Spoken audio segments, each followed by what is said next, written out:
महत्त्वाची बातमी, अजित पवार गटाचे 18 ते 19 आमदार संपर्कात असल्याचं वक्तव्य रोहित पवारांनी केलंय। अजित पवार गटाच्या आमदारांना 15 दिवसात निर्णय घ्यावा लागणार असंही रोहित पवार म्हणाले।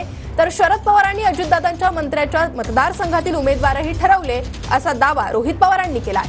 तर कर्जत जामखेड सोडून बारामतीतून निवडणूक लढणार नाही, बारामतीत पवार योग्य उमेदवार देतील असंही रोहित पवारांनी स्पष्ट केलंय। आता आजपर्यंत ही फक्त चर्चाच आहे ना, पुढच्या 15 दिवसात बघा काय होतंय।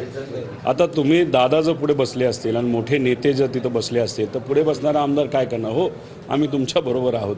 पुढच्या 15 दिवसामध्ये त्यांना निर्णय तर घ्यावे लागेल, कारण साहेबांनी आता विधानसभेची तयारी सुरू केली। म्हणजे मी तरी बघितलेलं आहे, असे 30 उमेदवार आत्ताच साहेबांनी तिथं ठरवल्यासारखे आहेत। आणि काय काय जे मंत्री आहेत जे आज अजितदादांबरोबर आहेत त्यांच्या मतदारसंघातले सुद्धा उमेदवार आता फायनल झालेले आहेत। सांगितलं 18 ते 19 आमदार हे नक्कीच संपर्कात आहेत।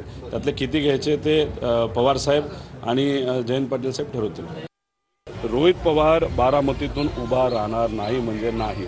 कर्जत जामखेडला मी सोडू शकत नाही, कारण त्यांनी मला आशीर्वाद दिलाय, त्यांनी मला ओळख दिलेली आहे, त्यांनी मला तिथं संघर्ष कसा करायचा ते शिकवलेलं आहे।